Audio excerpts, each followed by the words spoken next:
তো বিধবা ভাতা বা বার্ধক্য ভাতা পেনশন পান অথচ আপনারা ভেরিফিকেশন করাননি, তাদের জন্য মূলত আজকের ভিডিও। যারা এখনও পেনশন ভেরিফিকেশন করাননি তাদেরকে পেনশনের জন্য ভেরিফিকেশন করতে হবে এবং ডিজিটাল লাইফ সার্টিফিকেট জেনারেট করতে হবে। অর্থাৎ যারা বিধবা ভাতা বা বার্ধক্য ভাতা পেনশন পায় তাদেরকে প্রত্যেক বছর ভেরিফিকেশন করে ডিজিটাল লাইফ সার্টিফিকেট জেনারেট করতে হবে, না হলে তাদের পেনশনটি বন্ধ হয়ে যাবে।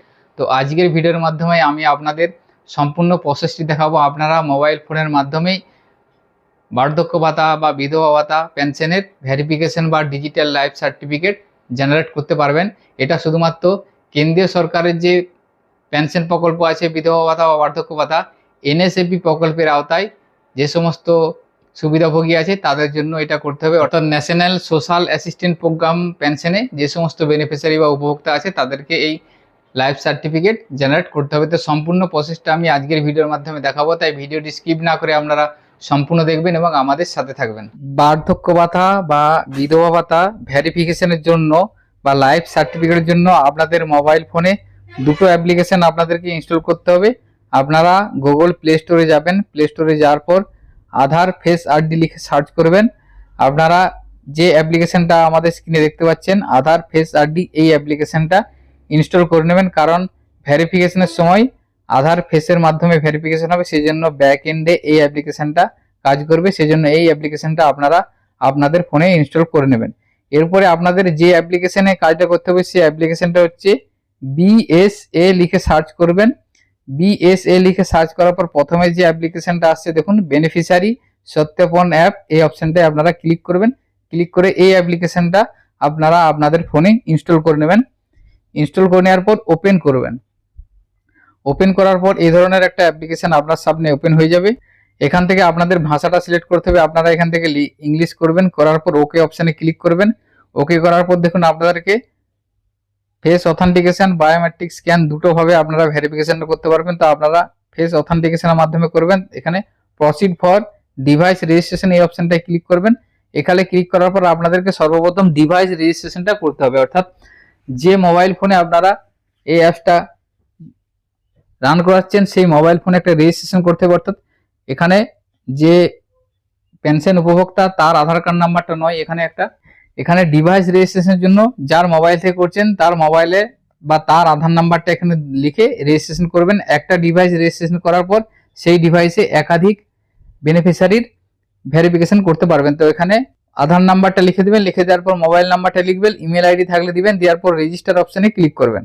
এরপরে যে মোবাইল নাম্বারটা দিলেন সেই মোবাইল নাম্বারে ওটিপি পাঠানো হবে, এখানে ওটিপিটা লিখবেন, লেখার পর সাবমিট অপশনে ক্লিক করবেন। সাবমিট অপশনে ক্লিক করার পর নেম ইন্টার অ্যাজ ইন আধার, এখানে বেনিফিশিয়ারি নয়, এটা ডিভাইস রেজিস্ট্রেশন যার নামে করছেন তার আধারের নামটা লিখে দেবেন। এটা পরিবারের যে কোনো ব্যক্তির হলে হবে। এরপর নিচে আছে দেখুন সেলফ অ্যান্ড ফ্যামিলি মেম্বার, এখান থেকে সেলফ অ্যান্ড ফ্যামিলি মেম্বার এটাই সিলেক্ট করবেন। সিলেক্ট করার পর এখানে কনসেন্টটা দিবেন, দেওয়ার পর স্ক্যান অপশনে ক্লিক করে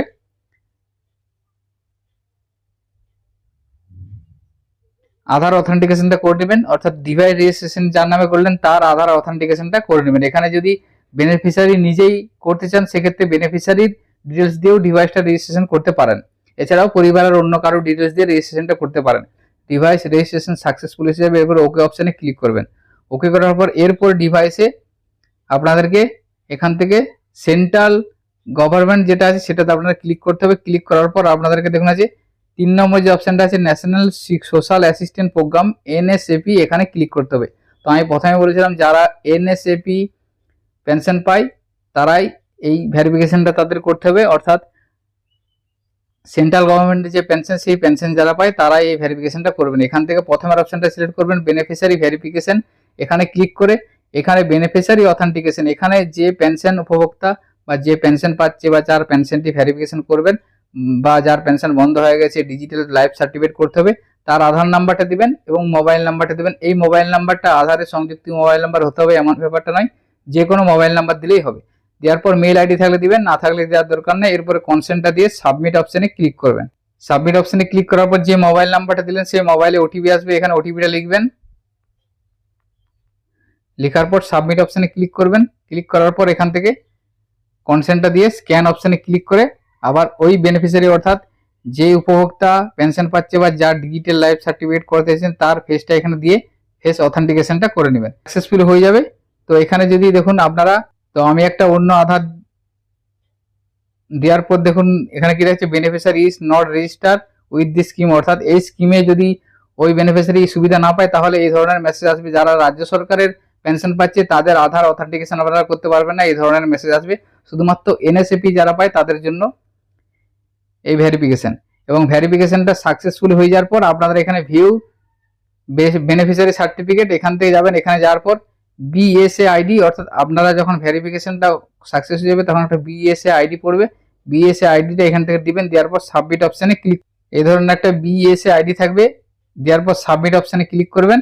ক্লিক করার পর ওই মোবাইলে ওটিপি যাবে, ওটিপিটা দিয়ে সাবমিট করলে আপনারা যে ডিজিটাল লাইফ সার্টিফিকেট সেই সার্টিফিকেটটা ডাউনলোড করে নিতে পারবেন। তো এই ধরনের ডিজিটাল লাইফ সার্টিফিকেট ডাউনলোড হয়ে যাবে এবং সেই বেনিফিশিয়ারির পেনশনটা ভেরিফিকেশন হয়ে যাবে। যদি তার ভেরিফিকেশনের কারণে বন্ধ থেকে থাকে তাহলে তার পেনশন চালু হয়ে যাবে। প্রত্যেক বছর এই প্রত্যেক বেনিফিশিয়ারিকে এইভাবে এই মোবাইল অ্যাপ্লিকেশনের মাধ্যমে ডিজিটাল লাইফ সার্টিফিকেট জেনারেট করে ভেরিফিকেশনটা করতে হবে। তো আজকের ভিডিওতে এই ইনফরমেশনটি আপনাদের সাথে শেয়ার করার ছিল। সকলের সুবিধার্থে ভিডিওটি শেয়ার করবেন। সকলে ভালো থাকবেন, সুস্থ থাকবেন, ধন্যবাদ।